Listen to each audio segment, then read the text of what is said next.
Cinderella.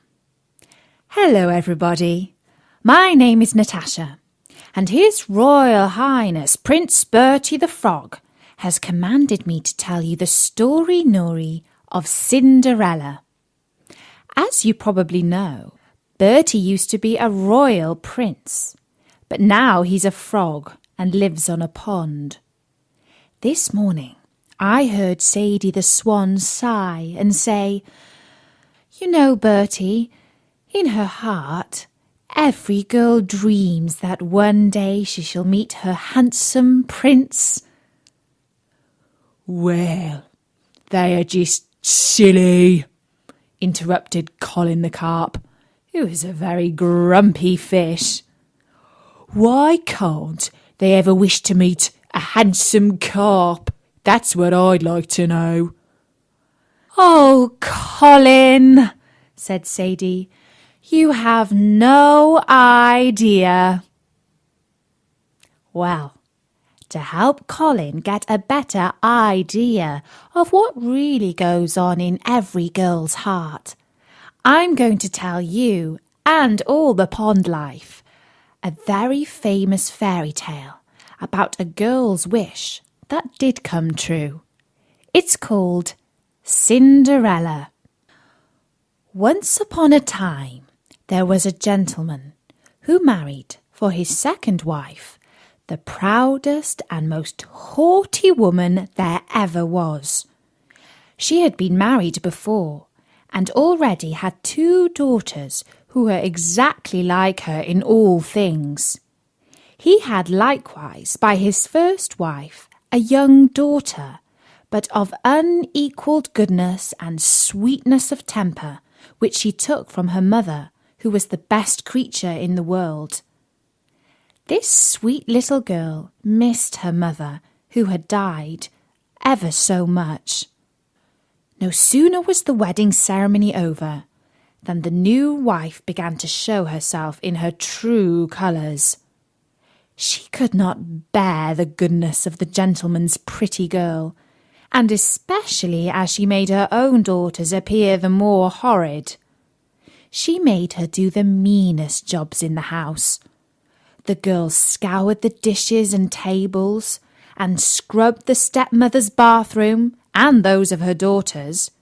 She slept in a little attic upon a wretched straw bed, while her sisters lay upon beds with the softest pillows in fine rooms, with floors covered with beautiful carpets, and walls on which hung looking-glasses so large that they might see themselves at their full length from head to foot. As she was doing this, they said to her, "Cinderella, would you not be glad to go to the ball?" "Alas," said she, "you only jeer me. It is not for a poor girl like me to go there." "You're quite right," replied they. "It would make the people laugh to see a cinder wench at a ball."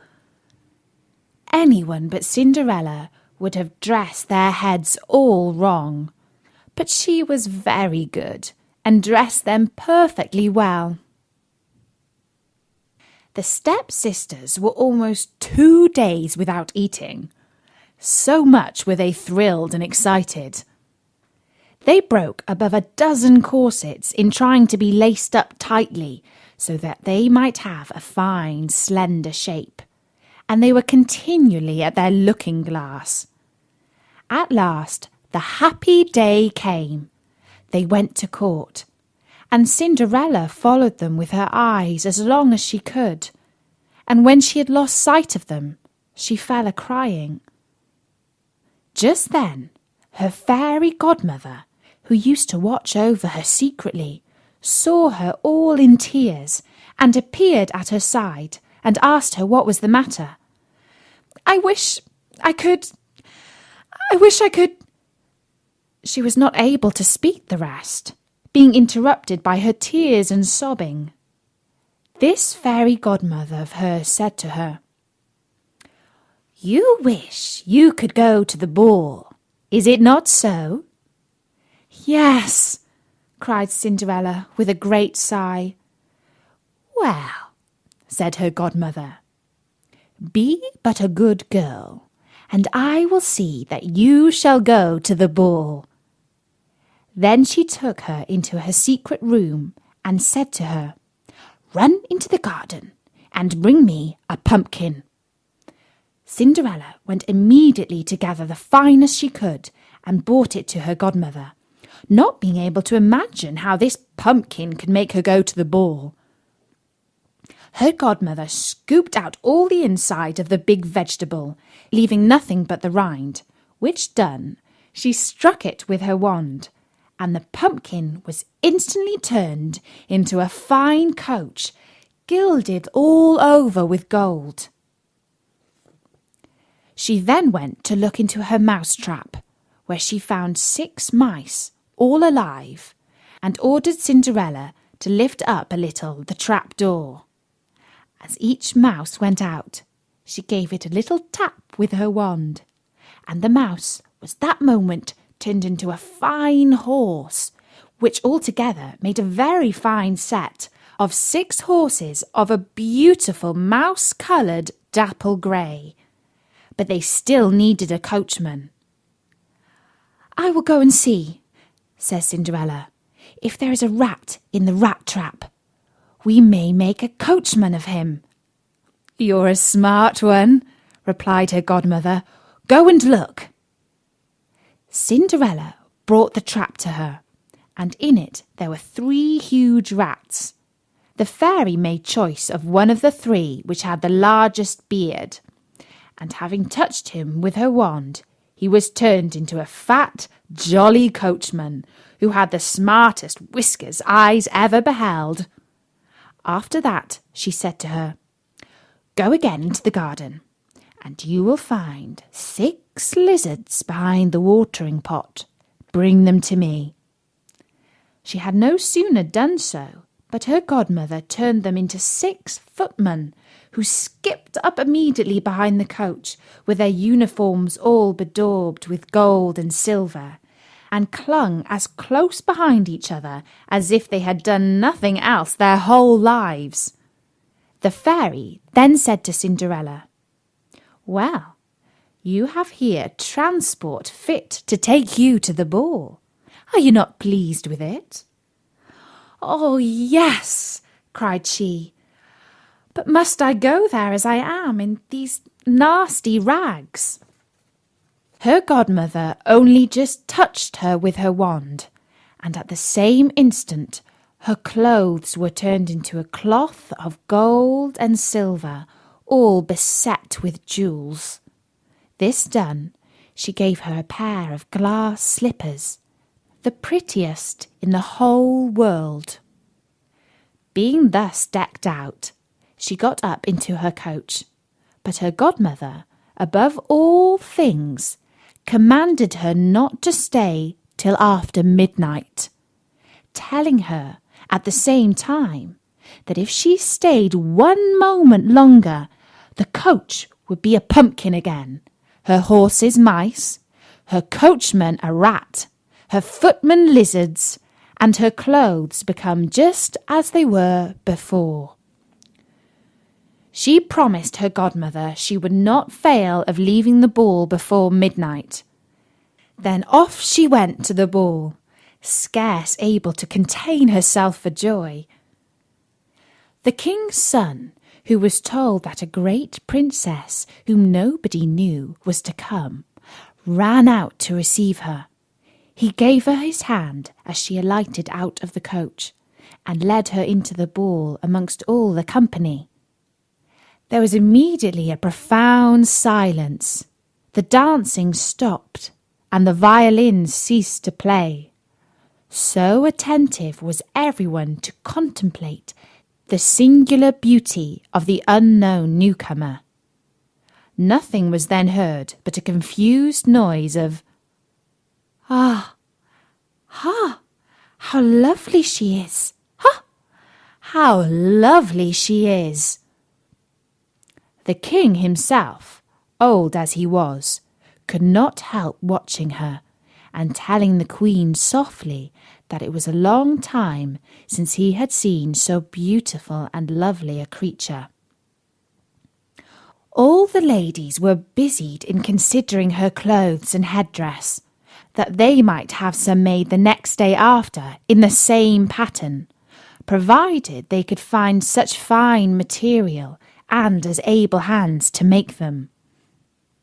The king's son led her to the most honourable seat, and afterward took her out to dance with him. She danced so very gracefully that they all the more and more admired her. A fine banquet was served up, of which the young prince ate not a morsel, so intently was he busied in gazing upon her.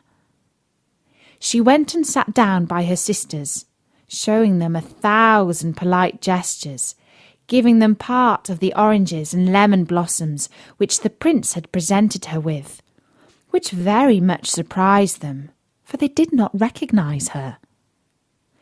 While Cinderella was thus amusing her sisters, she heard the clock strike 11 3/4, whereupon she immediately made a curtsy to the company and hasted away as fast as she could. When she got home, she ran to seek out her godmother, and after having thanked her, she said she could not but heartily wish she might go the next day to the ball, because the king's son had desired her to go. As she was eagerly telling her godmother whatever had passed at the ball, her 2 sisters knocked at the door, which Cinderella ran and opened. "How long you have stayed!" cried she, gaping, rubbing her eyes, and stretching herself as if she had been just waked out of her sleep. "If you had been at the ball," said one of her sisters, "you would not have been tired with it. There came the finest princess, the most beautiful ever was seen with mortal eyes. She was 1,000 times nice to us, and gave us oranges and lemon blossoms." Cinderella seemed very indifferent in the matter. Indeed, she asked them the name of that princess, but they told her they did not know it, and that the king's son was very uneasy on her account, and would give all the world to know who she was. At this, Cinderella, smiling, replied, "She must, then, be very beautiful indeed. How happy you have been! Could not I see her? Ah, dear Miss Charlotte, do lend me your yellow suit of clothes which you wear every day." "I," cried Miss Charlotte, "lend my clothes to such a dirty cinder wench as you? I should be a fool." Cinderella indeed expected well such an answer, and was very glad of the refusal, for she would have been sadly put to if her sister had lent her what she had asked for jokingly. The next day the 2 sisters were at the ball, and so was Cinderella, but dressed more magnificently than before. The king's son was always by her, and never ceased his compliments and kind speeches to her, to whom all this was so far from being tiresome, that she quite forgot what her godmother had recommended to her, so that she, at last, counted the clock striking 12, when she thought it to be no more than 11. She then rose up and fled, as nimble as a deer. The prince followed, but could not overtake her. She left behind one of her glass slippers, which the prince took up most carefully. She got home, but quite out of breath, and in her nasty old clothes, having nothing left of all her finery but one of the little slippers, fellow to that she had dropped. The guards at the palace gate were asked if they had not seen a princess go out. They replied that they had seen nobody go out but a young girl, very meanly dressed, and who had more the air of a poor country wench than a gentlewoman. When the 2 sisters returned from the ball, Cinderella asked them if they had been well entertained and if the fine lady had been there. They told her yes, but that she hurried away immediately when it struck 12, and with so much haste that she dropped one of her little glass slippers, the prettiest in the world, which the king's son had taken up, and that most certainly he was very much in love with the beautiful person who owned the glass slipper. What they said was very true, for a few days after, the king's son commanded it to be proclaimed by sound of trumpet that he would marry the young woman whose foot would perfectly fit the slipper. He sent out his most trusted advisers from the palace, who began to try it upon the princesses, then the duchesses, and all the court, but in vain. It was brought to the 2 sisters, who each did all that she possibly could to thrust her foot into the slipper, but neither sister could manage to do so. Cinderella, who saw all this and knew her slipper, said to them laughing, "Let me see if it will not fit me." Her sisters burst out laughing and began to tease her. The gentleman who was sent to try the slipper looked earnestly at Cinderella, and finding her very handsome, said it was only right that she should try, and that he had orders to let every girl try. He asked Cinderella to sit down, and putting the slipper to her foot, he found it went on very easily, and fitted her as if it had been made of wax. The astonishment her 2 sisters were in was excessively great, but still abundantly greater when Cinderella pulled out of her pocket the other slipper and put it on her foot. Thereupon in came her godmother, who, having touched with her wand Cinderella's clothes, made them richer and more magnificent than any of those she had seen before. And now her 2 sisters found her to be that fine, beautiful lady whom they had seen at the ball. They threw themselves at her feet to beg for pardon for all the ill treatment they had dished out to her. Cinderella took them up, and as she embraced them cried that she forgave them with all her heart, and desired them always to love her. She was brought by carriage to the young prince, dressed as she was. He thought her more charming than ever, and a few days after married her. Cinderella was brought by carriage to the young prince, dressed as she was. He thought her more charming than ever, and a few days after married her. Cinderella, who was no less good than beautiful, gave her 2 sisters rooms in the palace, and that very same day matched them with 2 great lords of the court. And that's the story, Nori, of Cinderella. And Sadie the Swan has just whispered that she believes that every girl will meet her prince one day. And hopefully, adds Colin the Carp, one that hasn't been turned into a frog. You can find out about more Prince Bertie the Frog stories at storynori.com, where all Prince Bertie the Frog stories are free. And if you like, you can buy a personalised story for a very special person in your life. So tell all your friends to visit storynori.com. For now, from me, Natasha, bye-bye. Bye. Bye.